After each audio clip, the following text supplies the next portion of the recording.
Hello everyone. हम chapter कर रहे हैं कैश फ्लो स्टेटमेंट का। इससे पहले मैं 2 वीडियोस अपलोड कर चुकी हूँ। आज हम थर्ड वीडियो करेंगे। मैं आपको ऑपरेटिंग, इन्वेस्टिंग, फाइनेंसिंग, ठीक है, इन तीनों एक्टिविटीज़ का मीनिंग समझा चुकी हूँ और कौन सी एक्टिविटी ऑपरेटिंग, इन्वेस्टिंग, फाइनेंसिंग होती है और वो इनफ्लो होती है कि आउटफ्लो होती है, उसके बहुत सारे हम एग्जाम्पल्स कर चुके हैं। ठीक है, अब हम आगे करेंगे। ऑपरेटिंग और इन्वेस्टिंग की इलस्ट्रेशंस हम कर चुके हैं। आज हम करेंगे इलस्ट्रेशन नंबर 6 फाइनेंसिंग एक्टिविटी की, कि identify out of the following transactions that are shown as financing activity. सबसे पहले तो बच्चों आपके मन में ये बात क्लियर होनी चाहिए कि फाइनेंसिंग एक्टिविटी होती कौन सी है। वो एक्टिविटी, वो ट्रांजैक्शन जो बिज़नेस में हुई, जो कि बिज़नेस ने क्यों की, क्योंकि बिज़नेस को फाइनेंस की, पैसे की ज़रूरत थी। तो वो पैसे की ज़रूरत के मद्देनज़र बिज़नेस ने जो भी ट्रांजैक्शन की वो फाइनेंसिंग एक्टिविटी। तो पैसे की ज़रूरत थी तो लोन उठाया, तो लोन लेना, शेयर इशू करना, डिबेंचर इशू करना फाइनेंसिंग एक्टिविटी है कि पैसा मार्केट से कंपनी उठा रही है। फिर वही अगर पैसा जो उठाया जब ज़रूरत थी तब उठाया, बाद में वापस किया, रीपे किया, तो उसको रीपे करना भी फाइनेंसिंग में ही आएगा। और वो जो शेयर डिबेंचर इशू किए लोगों को, अब नेचुरली आप लोगों को शेयर डिबेंचर इशू करोगे तो बदले में वो भी तो कुछ चाहेंगे, तो आपने उनको उन्हीं शेयर्स पर डिविडेंड दिया, उन्हीं डिबेंचर पर या लोन पर इंटरेस्ट दिया। तो अगर शेयर डिबेंचर इशू करना फाइनेंसिंग है तो उन पर इंटरेस्ट और डिविडेंड देना भी फाइनेंसिंग एक्टिविटी है। ठीक है, बस ये आप देख लेना इनफ्लो है कि आउटफ्लो है। पैसा आ रहा है बिजनेस में तो इनफ्लो है, जा रहा है तो आउटफ्लो है। अब ये वाली इलस्ट्रेशन करेंगे। आइडेंटिफाई करना है कि इसमें से फाइनेंसिंग कौन सी है। Repayment of loan, naturally loan जब लिया था तो फाइनेंस अरेंज करने के लिए लिया था, पैसे की ज़रूरत थी, अब आज वापस कर रहे हैं तो फाइनेंसिंग एक्टिविटी में से ही जब आया था तब फाइनेंसिंग का इनफ्लो था, अब जा रहा है तो फाइनेंसिंग एक्टिविटी का आउटफ्लो है। ये मैं आपको अपनी तरफ से लिखवा रही हूँ, जैसे मैंने कल भी आपको इनफ्लो आउटफ्लो लिखवा दिए थे। पूछे नहीं थे सम में सिर्फ यही पूछा था कि बताओ एक्टिविटी ऑपरेटिंग है कि नहीं। ये मैं आपकी एक्स्ट्रा नॉलेज के लिए बता रही हूँ कि इनफ्लो है कि आउटफ्लो है। पूछेंगे तो इनफ्लो आउटफ्लो बताना, नहीं तो अगर सिर्फ इतना ही पूछा है कि ऑपरेटिंग है कि नहीं, फाइनेंसिंग है कि नहीं, तो आपने सिर्फ यही बताना है कि फाइनेंसिंग कौन सी है कौन सी नहीं। Next, proceed from issue of shares. Proceed मतलब जो पैसा आपको रिसीव हुआ, अमाउंट। तो कंपनी ने शेयर इशू किए, उससे पैसा रिसीव हुआ, नेचुरली फाइनेंसिंग है। कंपनी को फाइनेंस की ज़रूरत थी और ये इनफ्लो है क्योंकि पैसा आया है। Debenture subscribed by the company. अब सब्सक्राइब वर्ड का मतलब क्या होता है, याद करो, आप शेयर कैपिटल का चैप्टर कर चुके हो। शेयर कैपिटल के चैप्टर में वर्डिंग होती थी कि ABC limited issue 10,000 shares of ₹10 each payable as 3 to 5, जो भी लिखा होता था, एप्लीकेशन अलॉटमेंट कॉल। ठीक है, तो company issued N A shares, public applied for, ये public subscribed for N A shares. तो सब्सक्राइब फॉर का मतलब होता है लोगों ने अप्लाई किया। तो debenture subscribed by the company, तो जिस भी कंपनी का ये सम है ये कहा है कि कंपनी ने डिबेंचर सब्सक्राइब किए हैं। तो मैं जिस भी कंपनी की बात कर रही हूँ वो कंपनी किसी और कंपनी के शेयर्स के लिए अप्लाई कर रही है। तो मतलब आप अगर किसी और कंपनी के शेयर के लिए सब्सक्राइब कर रहे हो तो आप तो फिर उस कंपनी में शेयर के लिए अप्लाई करना मतलब इन्वेस्ट कर रहे हो उस कंपनी के, आप डिबेंचर खरीदने लगे हो उस कंपनी के, तो फिर तो आप वहाँ पे इन्वेस्टमेंट कर रहे हो। तो ये तो फिर इन्वेस्टिंग एक्टिविटी हुई, फाइनेंसिंग थोड़ी हुई। और वैसे भी इन्वेस्टिंग में भी ये कौन सी हुई, आउटफ्लो हुई। तो चलो हमारे सम में तो ये आंसर में नहीं आएगी। क्यों नहीं आएगी, क्योंकि उसने फाइनेंसिंग पूछी है कि नहीं, तो नहीं है। वो तो मैं आपकी नॉलेज के लिए बता रही हूँ कि ये इन्वेस्टिंग है। नेक्स्ट है रिडम्पशन ऑफ प्रेफरेंस शेयर्स। अब कंपनी ने कभी प्रेफरेंस शेयर इशू किए होंगे तो पैसा आया होगा, आज उनको रिडीम कर रही है। तो जब पैसा आया था तब भी तो वो फाइनेंसिंग एक्टिविटी था, पैसे की ज़रूरत थी तो शेयर इशू किए थे। आज जब उनको रिडीम कर रही है तो भी तो फाइनेंसिंग में ही आएगा और आएगा आउटफ्लो में। नेक्स्ट है interest paid on borrowings. Borrowing मतलब कोई भी उधार कंपनी ने लिया था, अगर उधार लिया था, कोई भी बोरो किया था, तो पैसे की ज़रूरत थी तो उधार लिया था, तो फाइनेंस की ज़रूरत थी तो फाइनेंसिंग का पार्ट दिया। आज उस पर इंटरेस्ट पे करना पड़ रहा है तो वो भी तो फाइनेंसिंग का ही पार्ट होगा, तो ये भी फाइनेंसिंग में ही आएगा। ठीक है, और ये भी आउटफ्लो है क्योंकि इंटरेस्ट पे हो रहा है। डिविडेंड पेड, तो डिविडेंड कंपनी क्यों पे कर रही है, ठीक, क्योंकि इस कंपनी ने पक्का पहले शेयर इशू किए होंगे लोगों को। ठीक है, अब लोगों को जब शेयर इशू किए होंगे तो क्यों इशू किए होंगे, कंपनी को पैसे की ज़रूरत होगी, तो कंपनी ने फाइनेंस की ज़रूरत पूरा करने के लिए शेयर इशू किए होंगे। अब नेचुरली शेयर इशू करोगे तो लोगों को बदले में तो कुछ दोगे ना, डिविडेंड तो देना ही पड़ेगा। तो शेयर इशू करना अगर फाइनेंसिंग का पार्ट है तो उन्हीं शेयर्स पर कल को आप लोगों को डिविडेंड दोगे तो फिर वो भी तो फाइनेंसिंग का ही पार्ट होगा। और ये आउटफ्लो है, क्यों? कंपनी का पैसा बाहर जा रहा है। इंक्रीज इन बैंक ओवरड्राफ्ट और कैश क्रेडिट, मतलब जितना कंपनी ने पहले ओवरड्राफ्ट लिया हुआ था और ले लिया, या और कैश क्रेडिट ले लिया, तो उधार ही लिया है, पैसा ही लिया है, पैसे की ज़रूरत होगी तो फाइनेंसिंग, ठीक है। और लिया है उधार तो पैसा तो आ रहा है ना, तो ये इनफ्लो हो गया।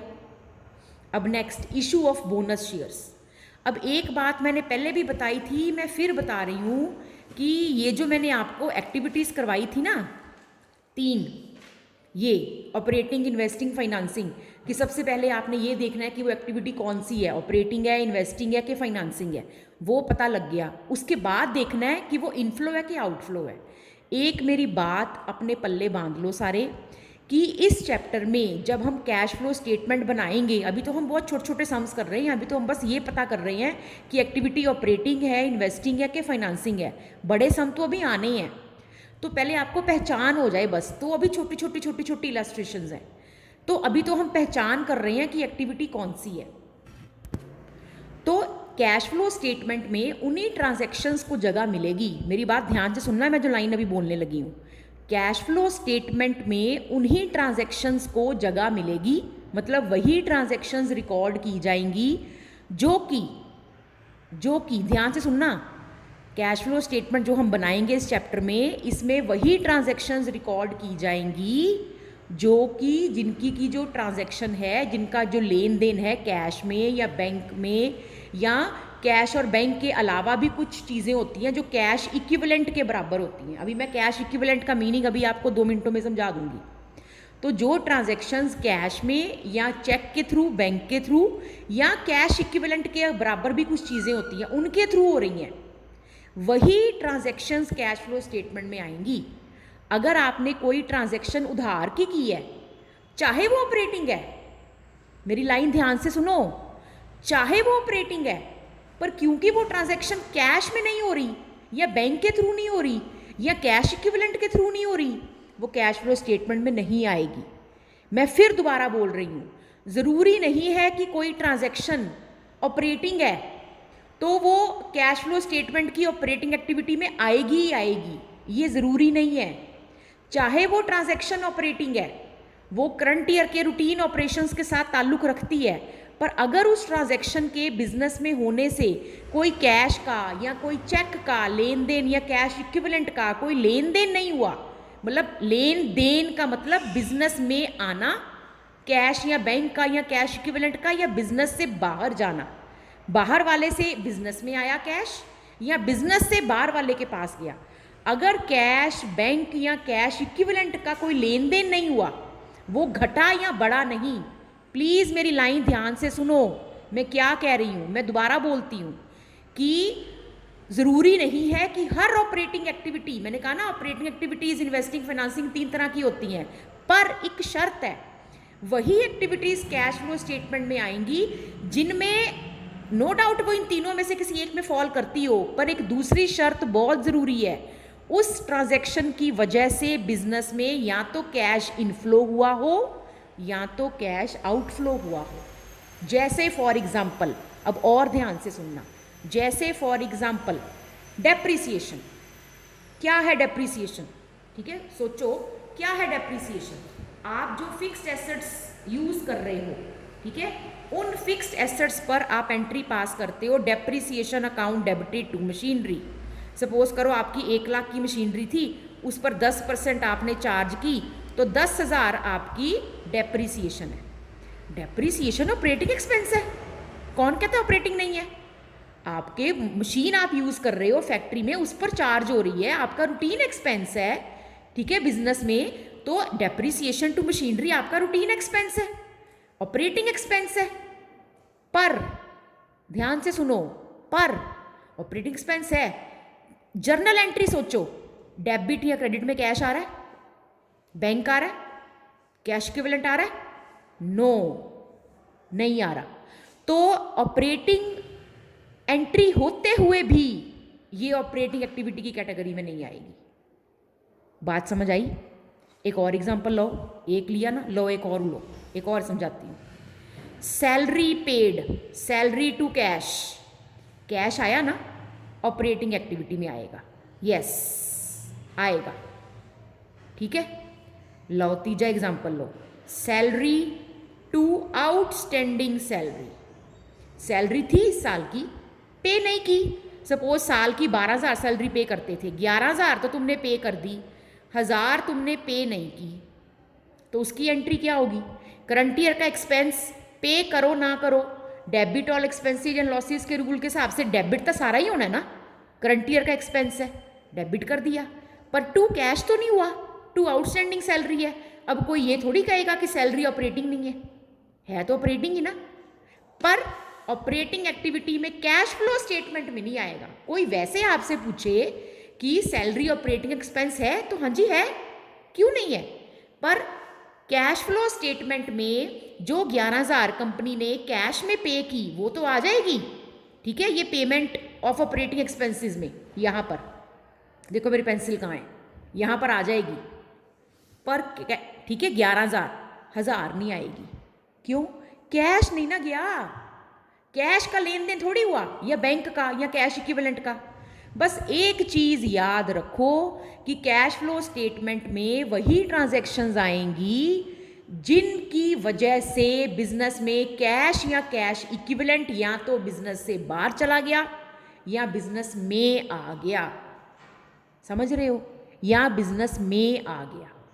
अगर कैश या कैश इक्विवेलेंट घट बढ़ नहीं रहे तो वो कैश फ्लो स्टेटमेंट में नहीं आएगी, तो ये नहीं आएगी, है ऑपरेटिंग, पर कैश फ्लो स्टेटमेंट में ऑपरेटिंग एक्टिविटी की हेडिंग के अंदर नहीं आएगा, है ये ऑपरेटिंग एक्सपेंस ही।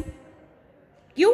कैश नहीं ना गया, क्योंकि ऑपरेटिंग के नीचे फिर अगली फर्दर दो हेडिंग्स क्या होती हैं कि बताओ भाई इनफ्लो के आउटफ्लो है। मैं आपसे पूछूंगी बेटा साल की 1,000 रुपये की सैलरी थी, कंपनी ने पे नहीं की, तो फटाफट अपने मन में ना एंट्री सोच लेना।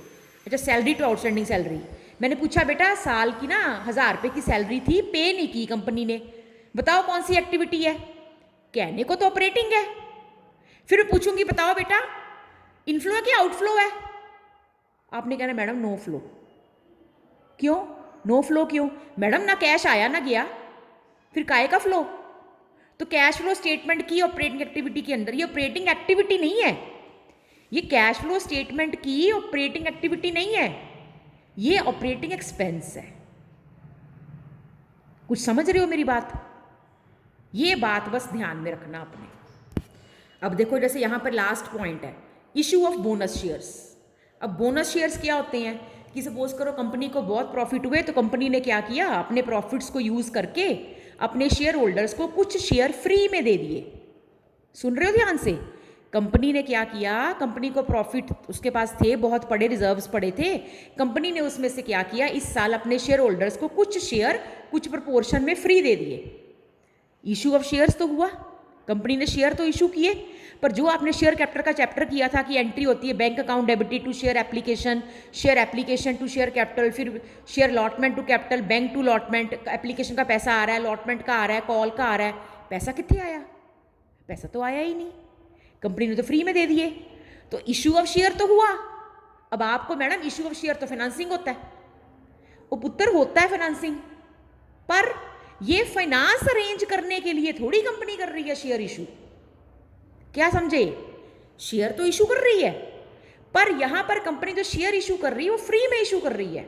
यहां पर शेयर इशू करने के पीछे पर्पस फाइनेंस अरेंज करना थोड़ी है, तो पैसा थोड़ी आ रहा है कंपनी में, बस कंपनी क्या कर रही है, बोनस शेयर इशू कर रही है फ्री में, तो ये ऑपरेटिंग इन्वेस्टिंग फाइनेंसिंग किसी में नहीं आएगा। No place for this transaction in cash flow statement. क्यों? ना कैश इनफ्लो है ना आउटफ्लो है। तो किसी भी ट्रांजैक्शन को ऑपरेटिंग इन्वेस्टिंग फाइनेंसिंग में जगह देनी जरूरी है, पर शर्त क्या है कि उस ट्रांजैक्शन की वजह से बिजनेस में इनफ्लो या आउटफ्लो हुआ होना चाहिए। अगर उस ट्रांजैक्शन की वजह से कोई इनफ्लो आउटफ्लो नहीं हुआ तो वो तीनों में से किसी भी हेडिंग में नहीं आएगी। Is it clear? ठीक है, तो ये तो आपने सोच लिया कि ऑपरेटिंग इन्वेस्टिंग फाइनेंसिंग क्या है, पर ऑपरेटिंग इन्वेस्टिंग फाइनेंसिंग के अंदर कोई एक्टिविटी आएगी तब जब वो उसकी वजह से कोई इनफ्लो या आउटफ्लो हो रहा हो कैश का। ओके, अब एक बहुत ज़रूरी बात जो आपको बतानी है, इस चैप्टर में जब भी हम बात करेंगे कि कैश इनफ्लो हो रहा है या कैश आउटफ्लो हो रहा है, वहाँ पर कैश का मतलब सिर्फ कैश नहीं है। वहाँ पर कैश का क्या मतलब है, देखो, cash and cash equivalents include cash on hand, bank balance.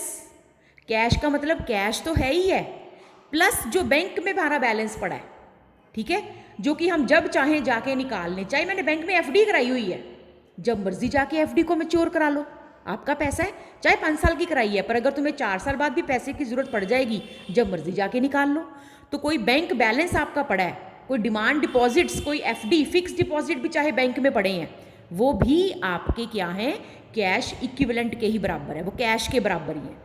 या मार्केटेबल सिक्योरिटीज़, मार्केटेबल सिक्योरिटी मतलब कोई ऐसी सिक्योरिटीज़, किसी कंपनी के ऐसे कोई सिक्योरिटीज़ आपने खरीदी हुई हैं जिनकी की मार्केट बड़ी ज़बरदस्त है, मतलब कि जब भी आप उनको मार्केट में बेचने जाओगे, बायर खरीदार जो उसका खरीदार है तैयार बैठा है, आपको उसको बेचने के लिए कोई देखना नहीं पड़ेगा कि पता नहीं मैं बेचने जाऊं कोई बायर मिले ना मिले।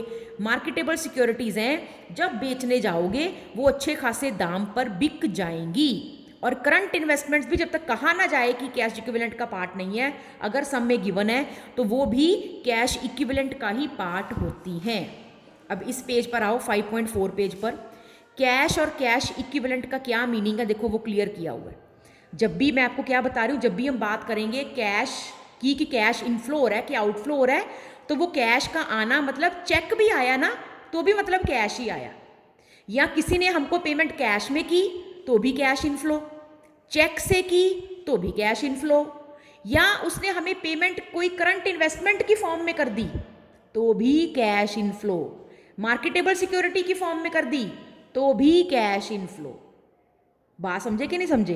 तो पेमेंट आपको कैश की फॉर्म में मिली हो, चेक की फॉर्म में मिली हो, करंट इन्वेस्टमेंट की फॉर्म में मिली हो, मार्केटेबल सिक्योरिटी की फॉर्म में मिली हो, या इस फॉर्म में मिली हो, या इस फॉर्म में आपने पे किया हो, इनको खरीदने के लिए तुमने कुछ पे किया हो, ठीक है, तो इनका जो लेन देन है वो कैश इनफ्लो या आउटफ्लो इनमें होना चाहिए, तो भी वो इनफ्लो या आउटफ्लो ही माना जाएगा, ठीक है। तो cash comprises cash on hand, demand deposit with bank, और कैश इक्विवेलेंट का मीनिंग समझो ध्यान से। Cash equivalents are short term highly liquid investments. एक तो ये शॉर्ट टर्म इन्वेस्टमेंट होती हैं और हाईली लिक्विड, लिक्विड मतलब क्या होता है कॉमर्स में, ये साइंस तो है नहीं कि लिक्विड सॉलिड गैस वाला लिक्विड है, दूध पानी। यहाँ पर कॉमर्स में लिक्विड वर्ड का मतलब होता है जो चीज़ जितनी जल्दी बिक जाए, ठीक है, जो कि ईजिली सेल हो जाए। Highly liquid investments that are readily convertible into known amount of cash, जो कि बड़ी जल्दी ही कन्वर्ट हो जाएंगे अगर मैं उसको बेचना चाहूंगी, into known amount of cash, मुझे पता है इतने के बिक जाएंगे, इससे कम पर नहीं बिकेंगे। And which are subject to insignificant risk, significant होता है बहुत ज़्यादा, बहुत इंपॉर्टेंट, इनसिग्निफिकेंट मामूली सा, थोड़ा सा बस, ठीक है। अगर उसमें रिस्क है भी या चेंज इन वैल्यू का, कि बाय चांस अगर रिस्क है कि अगर थोड़े कम पर बिकेंगे, इतना घट रिस्क है, बहुत मामूली सा रिस्क है कि शायद ही वो कम पर बिकेंगे, चेंज इन वैल्यू का रिस्क बहुत कम है। तो हाईली लिक्विड इन्वेस्टमेंट है, शॉर्ट टर्म है, ऊपर से हाईली लिक्विड है, फटाफट बिक जाएगी, और बिकेगी भी, बहुत कम रिस्क है कि कम वैल्यू पर बिकेगी, उन्हें हम कैश इक्विवेलेंट्स कहते हैं। An investment normally qualifies as cash equivalent only when it has a short maturity of say 3 months और less from the date of acquisition. किसी भी सिक्योरिटी को हम क्या, देखो ना, सिक्योरिटी तो मैंने किसी भी कंपनी के शेयर डिबेंचर खरीदे होंगे, फिर आप कहोगे मैडम कोई कंपनी है, वो कंपनी तो बहुत अच्छी है, ठीक है, उसके तो जब मर्जी आप शेयर बेच लो, तो क्या सारी कंपनी के शेयर्स फिर कैश इक्विवेलेंट हो गए? मैंने जो भी बड़ी बड़ी ब्लू चिप कंपनीज के, हाईली प्रॉफिटेबल कंपनीज के मैंने शेयर खरीदे हैं, इन्वेस्टमेंट है, तो क्या वो भी मेरी कैश इक्विवेलेंट हो गई? तो नो। वही इन्वेस्टमेंट जो आपने खरीदी है, कोई शेयर डिबेंचर आपने खरीदे हैं, वो कैश इक्विवेलेंट तब माने जाएंगे अगर वो जिस दिन आपने खरीदे हैं उसके 3 महीने के अंदर अंदर वो रिडीम होने वाले हैं। हेलो, बात समझ आई? जिस दिन आपने खरीदे हैं वो शेयर डिबेंचर किसी कंपनी के, अगर आपने जनवरी 1 को खरीदे हैं तो 31 मार्च तक, उसके बीच बीच किसी भी दिन उनका मेच्योरिटी टाइम आ चुका है, वो रिडीम होने वाले हैं। सपोज कंपनी ने वो डिबेंचर कभी 5 साल पहले इशू किए थे कि हम 5 साल बाद रिडीम करेंगे, तो जिस बंदे ने खरीदे थे उसने किसी को बेचे, उसने किसी को बेचे, उसने किसी को बेचे, किसी को बेचे, करते करते आपके पास आ गए। जिस दिन आपके पास आए, जिस दिन आपने खरीदे, उस दिन उनके रिडीम होने में सिर्फ 2 महीने रह गए थे। ठीक है, तो जब उन्होंने खरीदे थे तब वो कैश इक्विवेलेंट नहीं थे, जब वो अपनी बैलेंस शीट में शो करते होंगे। पर आज जब आपने खरीदे हैं जनवरी 1 को, अब आज उनके रिडीम होने में सिर्फ 2 या 3 महीने रह गए हैं। अब आप अपनी बैलेंस शीट में उसको कहाँ शो करोगे? कैश इक्विवेलेंट में।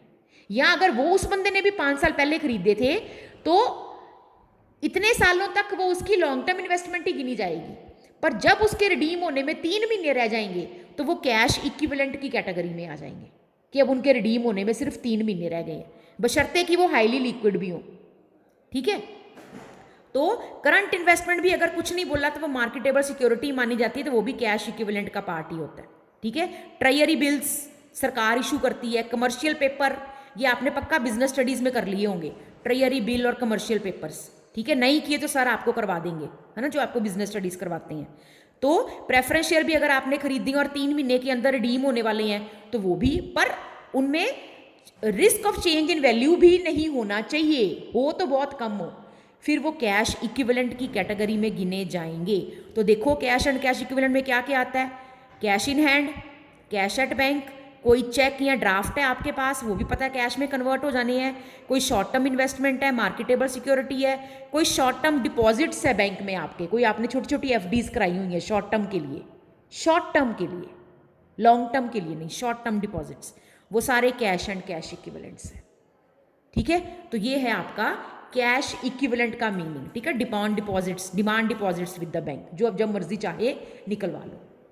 तो ये मीनिंग आपका क्लियर होना बहुत ज़रूरी है कैश एंड कैश इक्विवेलेंट का।